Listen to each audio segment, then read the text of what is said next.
Assalamu alaikum wa rahmatullahi wa barakatuh. I'm Muhyiddin Mirza, your host for the program Food for Thought. I hope you have been following our program lately on a lot of interesting subjects. Our most populars have been up to now diabetes. We just made some program on Alzheimer. Today we are going to focus on arthritis, and we are very fortunate that a very premier, I call it, rheumatologist, Dr. Stephanie Keeling from University of Alberta has been able to join us. We will talk to her on about the disease, what are the symptoms, what are the causes, how could be managed, what are the new research direction as well. So let's talk to Dr. Keeling, and hopefully we'll learn a lot of good things. Dr. Keeling, really appreciate you're able to find some time for us. Tell us a little bit about yourself, that you are a rheumatologist. That's the term you like to use? Yes, that's what I am. I'm trained as a general internist and then did 2 years extra training in rheumatology. Right, right. Yes. So that is the disease we're going to talk about. So when did you get interested specifically being a medical doctor and then going into this sort of things? I think I always wanted to be a doctor since I was Right. 3 years old and received my first Fisher-Price medical kit. Oh, right. And okay. my father is a family physician. Okay, I see. And then over time I wanted to be a general internist because I Right, liked, right. I wasn't much with my hands but more trying to use my head. And then I rotated with some excellent colleagues here at the University of Alberta and Right. realized that the immune system and arthritis, which are very intertwined, is what I wanted to do. Yeah, and we'll like to talk about, but you had a very interesting comment that the childhood, you could see those children, you know, when they're 3 years old, they have all those stethoscope and those Yes. Fisher-Price ties, and they love to go in. I know my grandson used to do that, but he's gone more into karate and judo now, but he will took my heart, and Yes. yeah, very interesting. This is how you develop. Yes. So tell us a little bit that when we say arthritis, what is the disease? How do you describe it? Arthritis, if you actually break it down, itis means inflammation of Okay. something, and arthros is, I guess, Latin or Greek for joint. Okay. And so inflammation of the joint is arthritis. Right. But there's actually over 100 types of arthritis, and some people don't realize there's so many. Right. I think the most common known arthritis is osteoarthritis, Right. where your cartilage starts to break down as you get older, and over time you hear about people getting knee replacements or hip replacements. Right, yeah. But you can have it in smaller joints like your hands and your feet. And then there's other types of arthritis that are more because of the immune system deciding to attack the joint. And the most common there would be rheumatoid arthritis. Right. And then there's similar types of arthritis such as psoriatic arthritis. People with inflammatory bowel diseases can also have arthritis. You can have inflammation in your spine, so a condition called ankylosing spondylitis. Right, yeah, I've heard You about notice that. itis keeps coming up. That's right, yeah. And then there's other conditions where, for example, lupus, where the joints can also be affected to develop arthritis as well. So you brought the terminology immune system, and because we'll be talking about autoimmune, attacking our own system. So tell us that for a layman, I know that so many things in the body are so automatic. I know what the immune system is, but describing it, I have no control over it. So why does it attack certain people, certain portion? And there's so many autoimmune diseases. So what is an immune system in a human being? So the immune system was something that developed over time and was meant naturally to fight anything we get exposed to in the environment. So typically when we get sick, our immune system turns on and recognizes that perhaps someone has a bacteria or a virus. And so it's your body's natural defense to send little tiny white blood cells, and there's a lot of different types of those, and teeny tiny proteins that all communicate with each other. They basically, you can imagine it like an army going to attack whatever what we call pathogens, so whether it's a bacteria or virus or other, and go and actually eat it away, fight it off. It's almost like your body's natural antibiotic. Right. And you know, and then what's amazing is once you've had an exposure to an illness, your immune system is very intelligent. So it develops a memory to that particular bug that you had. And if you have another exposure, then most of the time your body has more natural defense, so it can fight it. And that's actually why we get vaccines, because it's based on the same principle. Right. But when you say immune system, it's not one organ. It is multiple organs are involved in doing this white blood cell, killer cell, T4 cell. Yes, if any, it's the immune system really is involved in all the different organs in your body. Right. And so, for example, you could imagine that different organs might be different stations for the different types of cells. Sometimes when you're sick, you feel lymph nodes and you feel they're swollen. Right. And those little lymph nodes are actually little centers where the immune cells may suddenly develop because they know there's an infection brewing.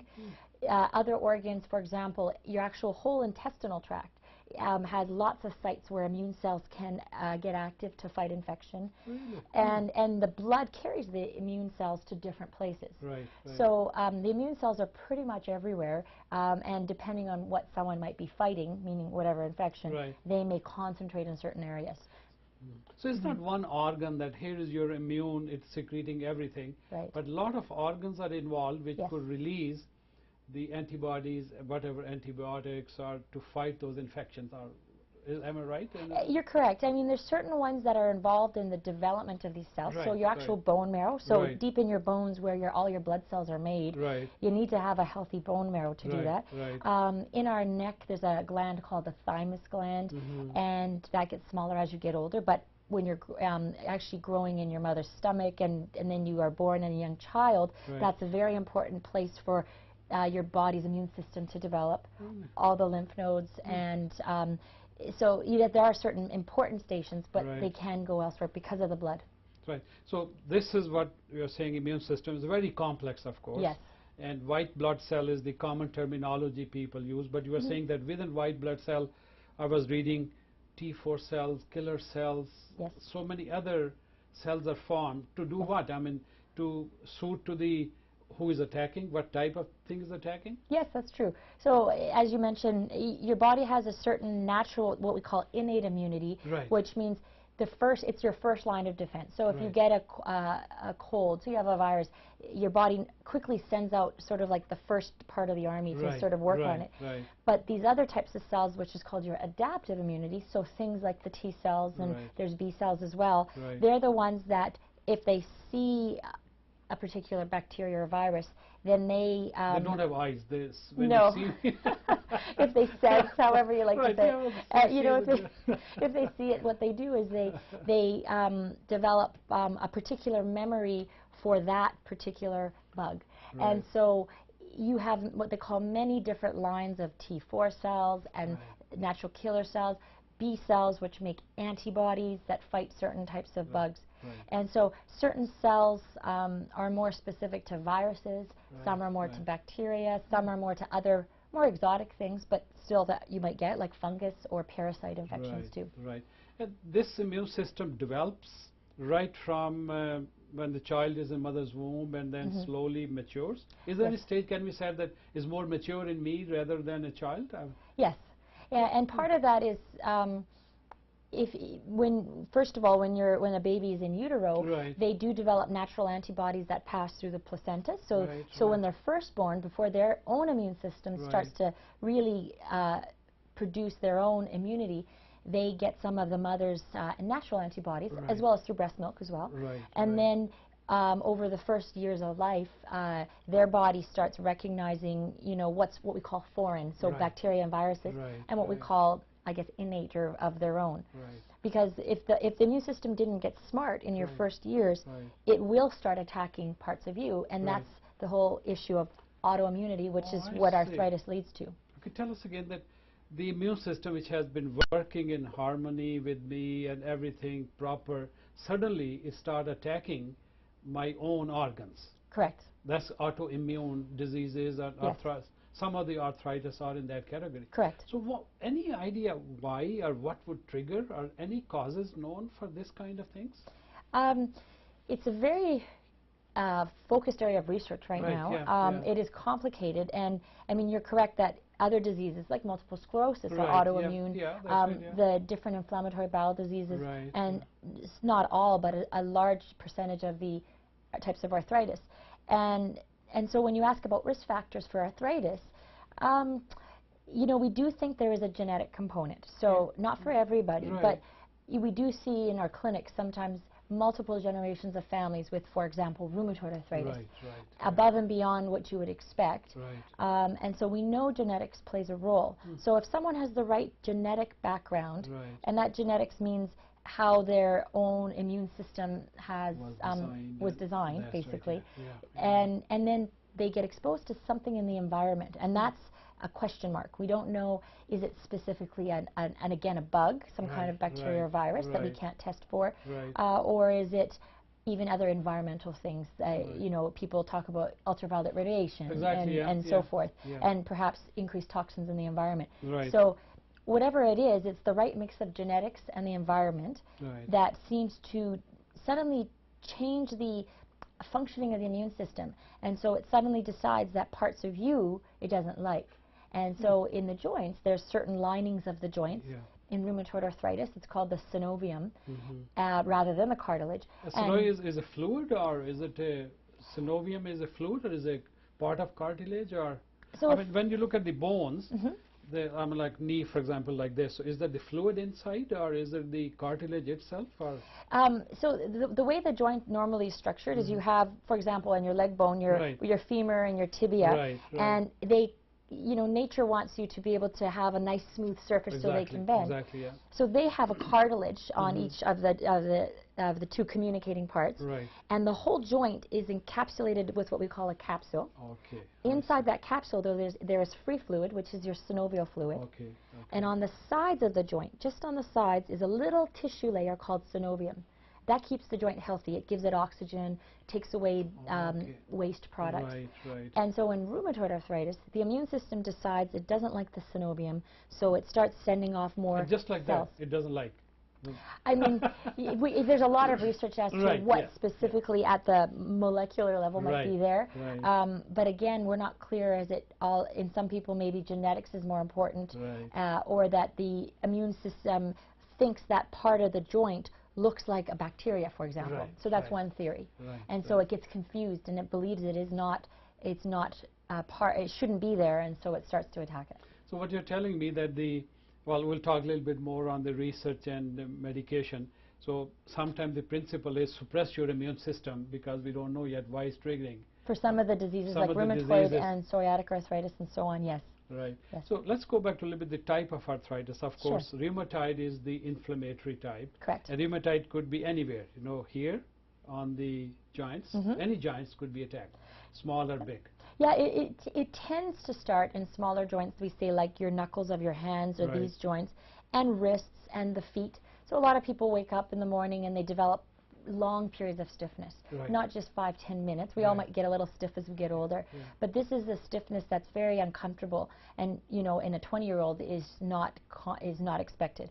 And over time, though, it can also involve larger joints. More commonly, it's smaller. It tends to be more than 4 joints, and it's usually on both sides of the body.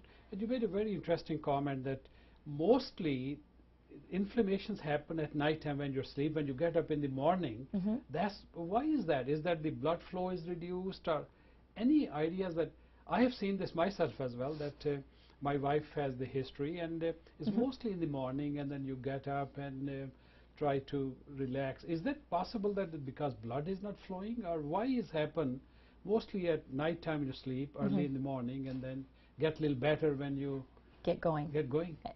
There is there is variation to how much fluid is in your joints. Like even our hormone system fluctuates with night and day, and so similarly, we believe that once you get going and start standing up, you're able to, like, the natural pressures in your joint will mobilize some of that fluid that perhaps accumulated at night because you weren't moving around, and that also indirectly will get some of the teeny tiny proteins of inflammation that kind of accumulate over the nighttime to start at least moving.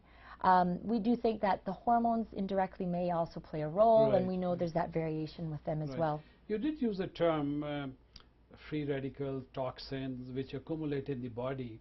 What are those? What are the, if somebody wants to understand, I know in the media many times research free radicals. What does happen at cell level? I heard the term the other day that human body could consist of 100 trillion cells or 75 trillion. They're all together. So each cell has to be given food, oxygen, vitamin, minerals. They have to be supplied to those cells for proper functioning. So what does happen in that case is that if those are not supplied, or those reverse process of free radicals toxins are produced, they have to be detoxified, taken away. And naturally, that's what happens, is that basically your red blood cells, they get oxygen from your lungs, and they go on, they circulate through everywhere, including your joints. And so they deliver the oxygen, and then naturally carbon dioxide, which is our waste product from all our cells, flows into the red blood cells, as well as, you know, various other, what you mentioned, like toxins, free radicals, and the body has natural chemical ways to absorb anything it doesn't want to stay around, which can cause damage to the cell. So then the red blood cell then goes off in the blood vessels, goes back to the lung, where you breathe off the carbon dioxide and then accumulate more as you inhale and take more oxygen in. And down to the joint level, that's what you need as well. So rheumatoid, of course, and then osteoarthritis, you mentioned a little bit. So osteo is also progressive as you get older. Does it get worse? Yes, so osteoarthritis may still have the immune system involved, but it's not as clear. And in that case, it's not the synovium, it's the cartilage that can develop and start to damage. It basically dries out, starts to crack, and you know, you can't stop walking. So for larger joints like your knees and your hips, there's continued stress on the joint, which eventually thins out the cartilage, and then once you have bone rubbing on bone, that's very painful. Now, there are risk factors for osteoarthritis. If you've ever injured a joint, particularly knees, we hear about lots of sports injuries. That joint is more vulnerable to osteoarthritis because it's not mechanically running quite the same. Exactly, that's right. Yeah, and you know, there are also, we do think that females and males are slightly different. Females tend to have their osteoarthritis come on more aggressively after menopause. So we do think estrogen protects women, whereas men, it can start earlier. But you can also have, you might see people with lumpy, bumpy fingers. And that can be just same thing occurring in the larger joints, can occur in the hands as well. Is that the most rheumatoid when your joints get swell here, or is it osteo? Well, it can be both, but for different reasons. So you tend to have more bony enlargement with osteoarthritis. But if it's kind of boggy and soft, you worry more about rheumatoid arthritis. And again, in osteoarthritis, it's more that you might get new bone forming around these joints. It's almost like nature's way to try to rebalance a joint that's a bit, because of the cartilage being worn away, it's not quite as stable. And you also mentioned lupus. Yes. So what is lupus? I've heard this term, but is it a type of arthritis? Lupus is actually, it has arthritis as one possible feature. It is an autoimmune disease where, again, we don't know exactly the cause, but we think genetics and the environment together are important, where the immune system can attack different organs. So some people, not everybody has the same, I guess, number of manifestations, but essentially your skin can have funny rashes, you can get sores in the mouth, lose a lot of hair. It can be cosmetically very unpleasant. You can have a rheumatoid-like arthritis, so you get pain and stiffness and swelling in similar joints to rheumatoid, but it can also unfortunately affect large organs like your lungs or your kidneys and lead to kidney failure or lung hemorrhage. Lungs as well. And it does tend to happen more commonly in females versus males in their 20s, 30s. And obviously it will affect then childbearing potential, and you can still have children, but if it's active, it's more complicated. You also refer to psoriatic arthritis. Yes. So is that skin problems getting into arthritis? What they found is maybe 20% or higher of people with psoriasis, which is a scaling skin condition, that, you know, can also be quite uncomfortable, and people have a lot of their body surface area covered in psoriasis. They don't like how they look. People think they have a contagious disease, and it's very unpleasant.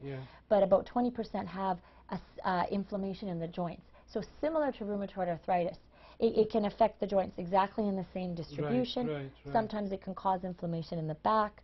Sometimes it can cause, you know, a lot of nail damage, and these joints here can be involved. And sometimes it's just one or two, but when you have a large swollen knee, it's hard to do anything. And then you also mentioned that things like inflammatory diseases in the ulcerative colitis or Crohn's disease, they could also change into arthritis. You're saying that we do find that people with inflammatory bowel disease, whether ulcerative colitis or Crohn's, a certain percentage, and it varies what you read, maybe a quarter, maybe less, can have inflammation in the joints that may look similar to rheumatoid arthritis. And sometimes it goes along with, if their bowel disease is active, their joints are active. And often when you treat the bowel disease with medications or even sometimes corrective surgery, the joints get better. Sometimes, however, they also have the type of inflammation in the back, which is also known as ankylosing spondylitis. And sometimes they also, their joints are inflamed, but they don't go with their bowel disease. That's great. So we talked a little bit on the causes and risk factors. Of course, you mentioned genetics is a possibility. Does food habits has to do it? I mean, when you say statistically, have you seen that people coming from India, Pakistan, or South Asia are less susceptible, more susceptible? What's your take on this type of observation? In your own practice, for example, do you see? Very common question, you know, and people want to know, you know, none of us love medications. So if we have natural ways or food ways to control disease, why wouldn't we try them? You know, there are lots of different types of arthritis, and in general, I think of all the types, one that we actually didn't mention was where food is probably most important is gout. So yes, that's true. And so in very briefly, gout is where you have too much of a protein called uric acid, and that's where food comes in, because if you eat too much heavy foods, shellfish, red meats, organ meats, exactly. Things with purines. Anything with purines. Those are, they can lead to triggers, or they can lead to too much uric acid, which gets into the joints. The body sees it, tries to eat it up, and that triggers very, very red, hot, painful, swollen joints. I have suffered that for, now I have learned to manage it with some medication and without. Food is a big role played in that kind of arthritis. Yes. You know, for the other types of arthritis, we really, you know, some people swear that certain things lead to or improve or make it worse. And I've never denied someone from following what they've experimented with on their own. I think most of us, there's not a direct link as a cause of food to arthritis, though. But we do recommend eating healthy foods. You know, follow, I guess, if you like the Canadian Food Guide, or, you know, similar healthy, kind of heart-healthy diet. Because we do know that a lot of the inflammatory arthritis diseases, like rheumatoid arthritis, means your risk of heart attack and stroke is actually higher. It's similar to maybe someone with diabetes. So you want to eat healthy because you want to keep a healthy heart anyway. So going a little bit into research direction, what's going on? I know this is the Arthritis month of the Arthritis Society. They're promoting it a lot. So what directions are taking place besides medication, of course? Are we autoimmune studies going on? So what type of research is in the forefront right now? Well, I think, I mean, briefly, although we could talk for hours about medication, there's a huge shift in treatment of inflammatory rheumatic diseases like rheumatoid and psoriatic arthritis because of these new category of drugs called biologics, which essentially are, they're very expensive medications, but most provinces and countries now have ability to cover them. And they block the certain teeny tiny proteins that are very important in inflammation. And so there's lots of those proteins, so there's lots of different medications that are in different stages of clinical trials and research to see if blocking this protein, for example, leads to overall improvement in all of the symptoms and stop the joint damage progression, which leads to disability. Other than that, you know, there's lots of research looking at what are the causes of arthritis. A lot of times they do have to do animal studies to prove that. And so that continues. A lot of genetic studies are going on looking at specific genes or combination of genes. And then there's a lot of work being done in different provinces at how arthritis affects the workplace. And that's a huge, that's actually the theme. I'm glad you brought this point, because this was one question that the psychological effect, the workplace. So what's your observation on that? Well, if you look at Canada, we have 4 million Canadians with arthritis. That includes all the different types. And 60% of those are in the working age. And yet, you know, some types of arthritis are worse than others. But they all, in general, are associated with pain, stiffness, and changes in your function. And so if there's $6.4 billion a year Canada is spending on arthritis, and a lot of that's long-term disability. So the work is into trying to figure out how do we keep people at work. Exactly, yeah. And a lot of that means targeting your employer. So that means, you know, a lot of people don't like to disclose they have arthritis. Right, And we, you know, we all have pride and it's our personal business. Absolutely. However, a recent poll of Canadians said that 500 Canadians thought that people with arthritis, 40% of them said, we don't think that a person with arthritis has any less ability to work at our capacity. So that's a significant misunderstanding. And so if your co-workers were able to understand and not feel that you're not working hard enough, you know, that's important.